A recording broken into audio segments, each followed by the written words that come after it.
রুশ সেনাবাহিনীর সঙ্গে সহযোগিতা বাড়ানোর ঘোষণা চীনের।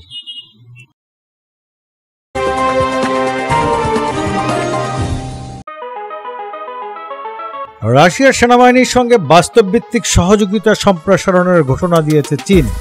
দেশটির প্রেসিডেন্ট শি জিনপিংয়ের সাম্প্রতিক মস্কো সফরের পর এই ঘোষণা দিয়েছে বেইজিং। দ্বিতীয় বিশ্বযুদ্ধ বিজয় দিবসের বর্ণাঢ্য কুচকাওয়াজে অংশ নিতে গত সপ্তাহে মস্কোয় গিয়েছিলেন সির মস্কো সফরের পরপরই এ ঘোষণা এলো। কয়েক বছর ধরে মস্কো বেইজিং সম্পর্ক বাড়ছিল।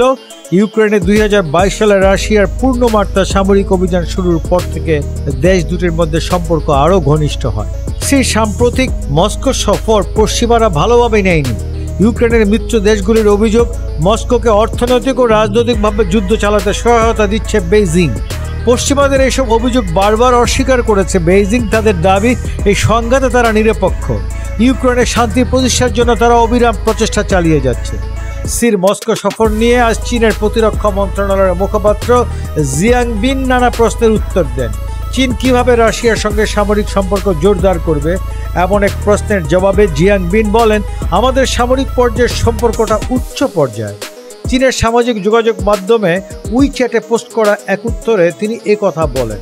চীনের সেনাবাহিনী রাশিয়ার সঙ্গে কাজ করতে প্রস্তুত উল্লেখ করে জিয়াংবিন বলেন, আমরা কৌশলগত পারস্পরিক আস্থা আরও গভীর করতে, কৌশলগত যোগাযোগ জোরদার করতে এবং ব্যবহারিক সহযোগিতা সম্প্রসারণ করতে কাজ করছি।